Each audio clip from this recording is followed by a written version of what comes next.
Story 1. Entitled mother threw a fit and made her kids cry because I didn't take them on vacation with me. A little over 2 years ago, I won a raffle at my job for an all-expense-paid family vacation. It wasn't some super fancy prize to Disneyland or anything crazy like that. It was just a nice 3-day stay at this little beach house inn place. It was for 4 people, and I asked around and found out the package deal cost just under $400. Pricey for me, but not so much for the older or more experienced coworkers I have. I, of course, asked my boyfriend at the time to go, but he couldn't take time off school. I'd wanted to take my single friends and make it a girls' trip type deal, but they either couldn't because of work or other in real-life responsibilities at the time, which I was sad about but understood. Since that plan was a bust, I decided to see if my sister and her 2 little kids wanted to come. I figured they'd enjoy it, and so would my sister, and I didn't want to waste the tickets. Well, I went down to visit my family that weekend, intent on asking Sis if they'd want to come. But the longer I was there, the more I hated the idea. By the time I was packing up to go home, I knew I wasn't inviting them. I loved my niece and nephew, but they were super bratty back then. They're doing better these days, because my sister never disciplines them. Ever. I love them, but she lets them get into everything and never watches them unless someone, either me or our mom, yells at her to get off her butt and watch them.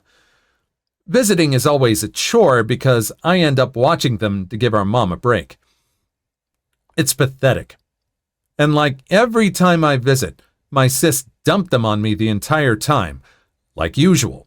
And by that point, I knew if they came, it would turn into me babysitting them while she had a vacation. So I didn't mention the trip or vacation and just said goodbye before leaving. Next day, I called my good friend Megan because she has 2 kids, older than my sis's kids and very well behaved. And she's a single working mom who I figured could use the vacay.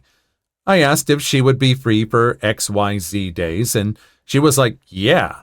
So I offered to invite her along with me on this vacation if she would pay for the gas to get us all to and from there, while I would pay for the food for us to and from there, and she happily agreed.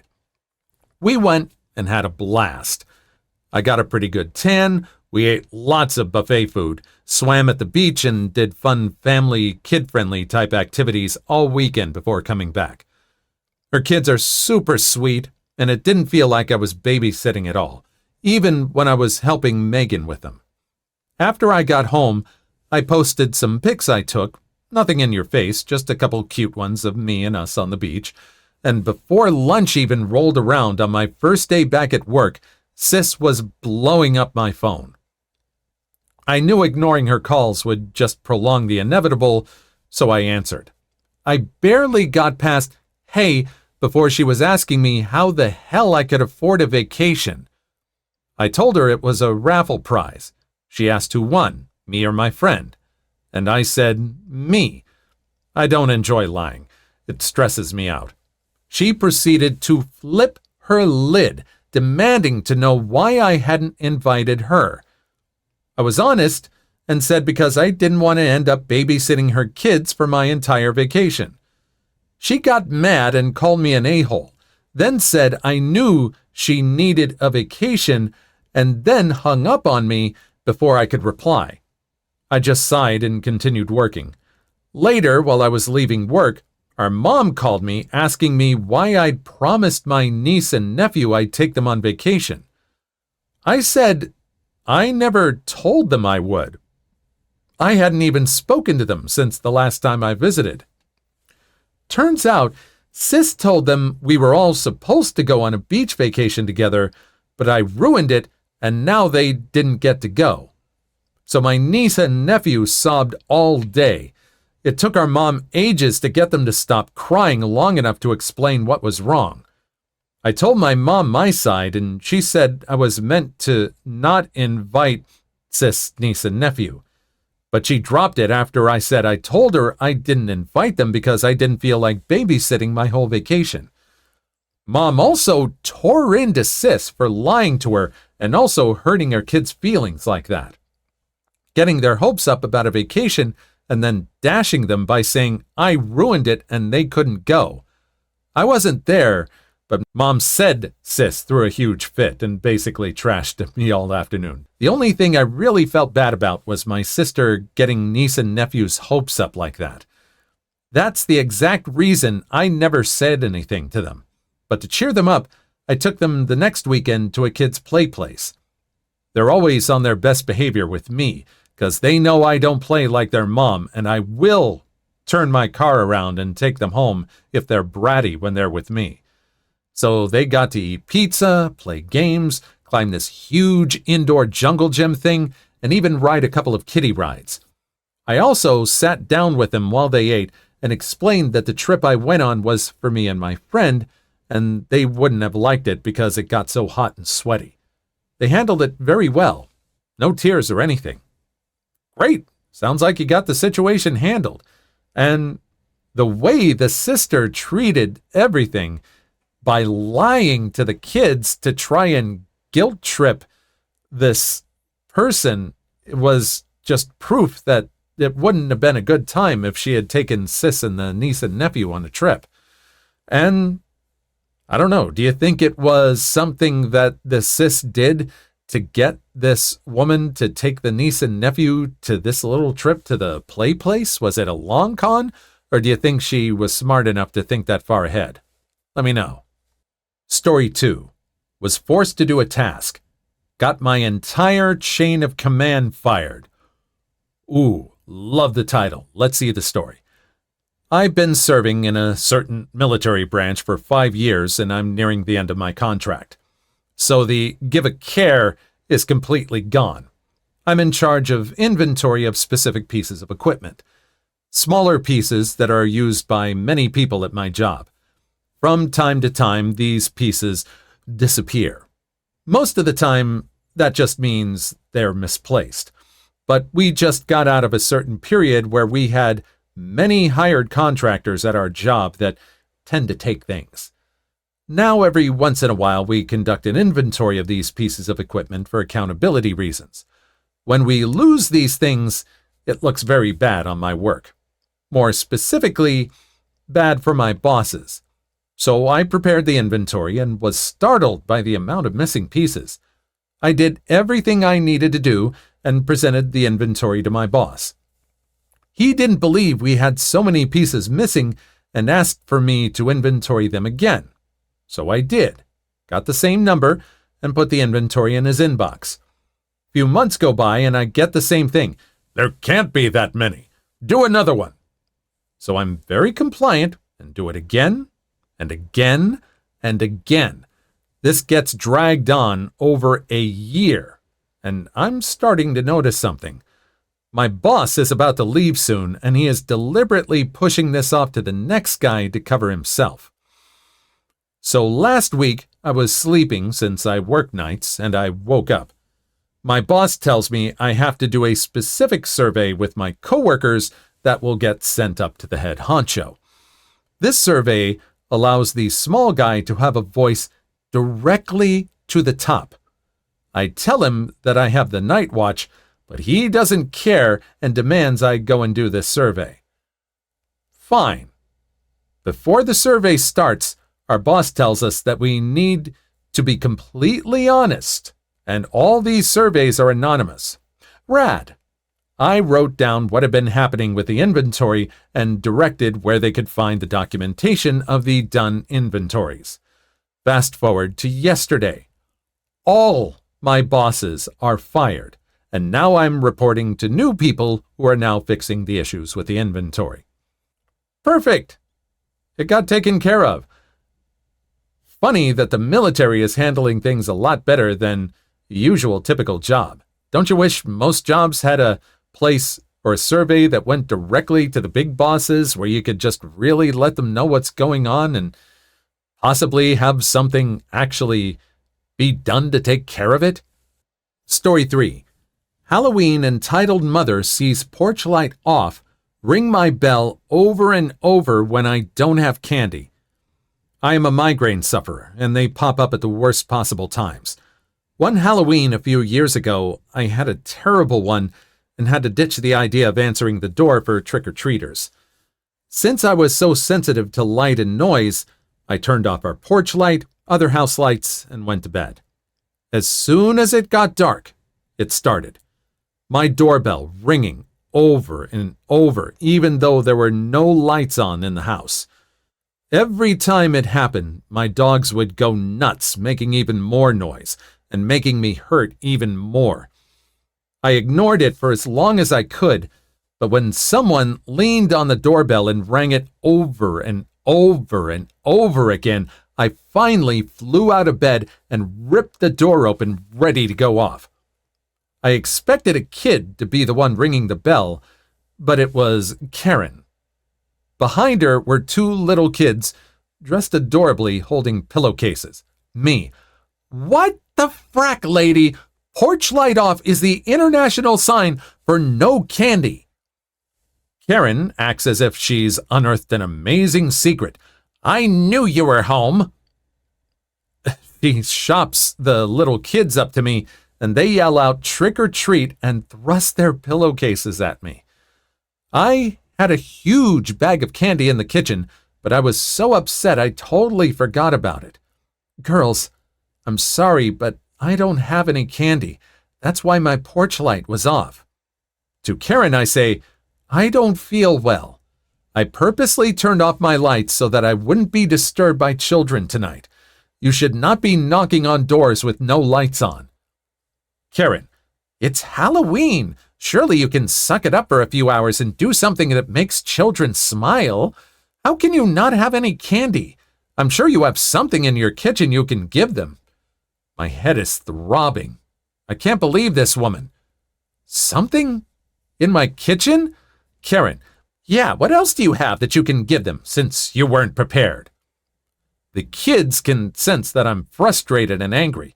They start to walk down the driveway away from us, hoping their mom will follow them to a house that actually has candy. Me, you better go get your kids. They're leaving. Karen, not until you give them something. They're owed that. It's Halloween, you selfish shrew.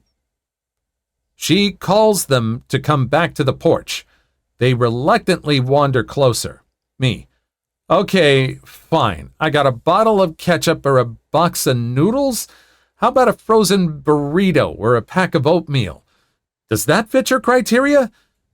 Get off my property. This is absurd. Karen, you're the absurd one. My kids deserve Halloween treats, and you couldn't even be bothered to pick any up. I'm going to tell other parents about you so they avoid your house. I laughed out loud. Promise? Yay! Thanks, that would be very helpful. And I slammed the door in her face.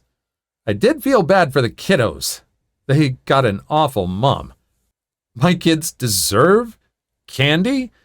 I mean, I bet you if this mom were passing by a homeless person who was asking for some sort of loose change or something, she would not think the same way. The entitlement! Oh my goodness! And the light is off. Whether or not she's suffering, lights off means no candy. Don't go to that house. You don't know who's there. And if you are willing to have a door open for your kids when the lights are off, you're not the best parent. Gotta let you know. Please like and subscribe if you made it this far. I hope you'll enjoy the rest of the video and have a wonderful day. Story 4. Today I fracked up by explaining my synesthesia to my boyfriend. I have grapheme color synesthesia. Basically, I see letters and numbers in colors. The letter E being green, for example. A couple months ago, I was explaining it to my boyfriend, who's a bit of a skeptic. He asked me what color certain letters and numbers were and had me write them down. Since then, he'll randomly quiz me and compare my answer to what I said a few months ago. Always being the same-ish, of course. He seemed a bit skeptical still, as if maybe I just memorized them really, really well. Tonight, we were laying in bed, and my boyfriend quizzed me again. I tried to explaining to him I just see the colors automatically when I visualize the letters in my head. I asked him what color the letters in his head were. He looked at me weirdly like, "What do you mean, in my head? That's not a thing." My boyfriend didn't understand what I meant by visualizing the letters. He didn't believe me that I can visualize letters or even visualize anything in my head. Turns out, my boyfriend has aphantasia. When he tries to visualize stuff, he just sees blackness. He can't picture anything in his mind, and thought that everyone else had it the same way. He thought it was just an expression to say, "Picture this," or etc. It's crazy to him the fact that I can picture his face without looking at him, or a banana without looking at it. Now I have a boyfriend that's really upset. He feels like his world is turned upside down and everybody else has this cool superpower. He's been texting all his friends and seeing if they can imagine stuff and realizing I wasn't pulling his chain. He's pretty upset and I feel really bad. If anything, the boyfriend should have learned to have a bit of sympathy.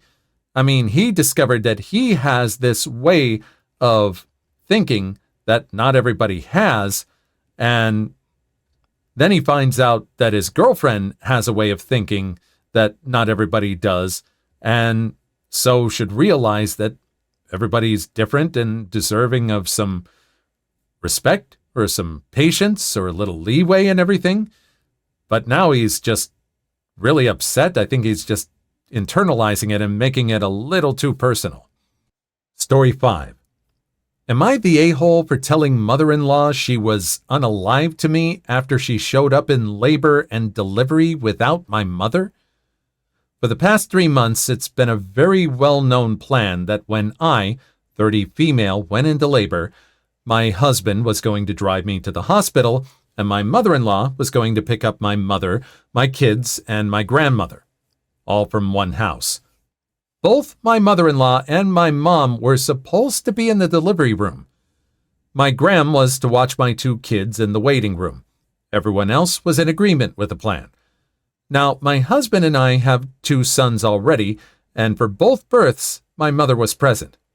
She helped me through so much of the mental anguish and panic, especially after my last, whom literally almost unalived me. I was bleeding out on the table, and my mom was the only one able to keep me calm. I needed her to be with me with this baby, too, mentally. So we worked this plan out months in advance, and everyone was on the same page. However, I go into labor. We made the phone call to mother-in-law and my mom, telling my mom to be ready and my mother-in-law to go get my mother. An hour and 15 minutes later, mother-in-law shows up at the hospital without my mom, my kids, or my grandmother. She said, "Well, it's late, so we need to just let everyone sleep." It was 9:30 p.m. and then sat her butt down on the chair in the delivery room and jumped on her phone.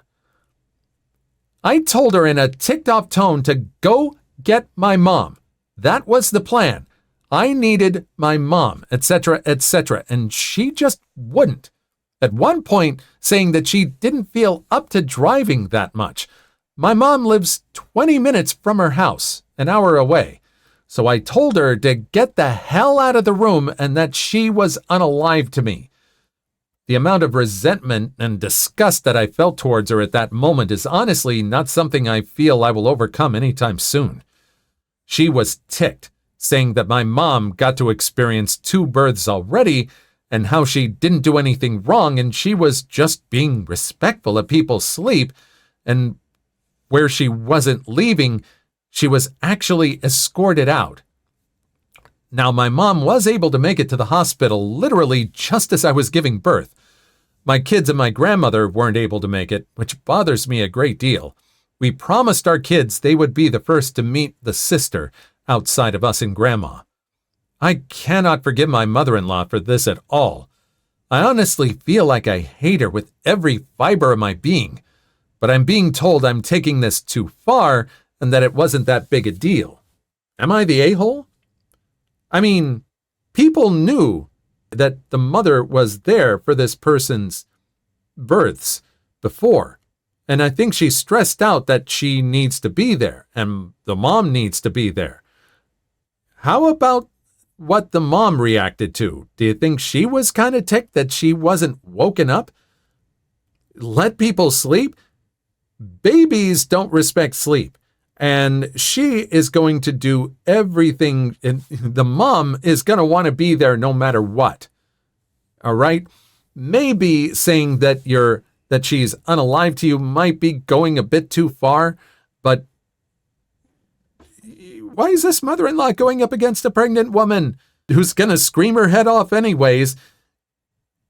Maybe the father is just happy that the woman is screaming at someone else besides the husband. Please leave your story in the comments. I would love to make a video on them in the future. Also, don't forget to like and subscribe.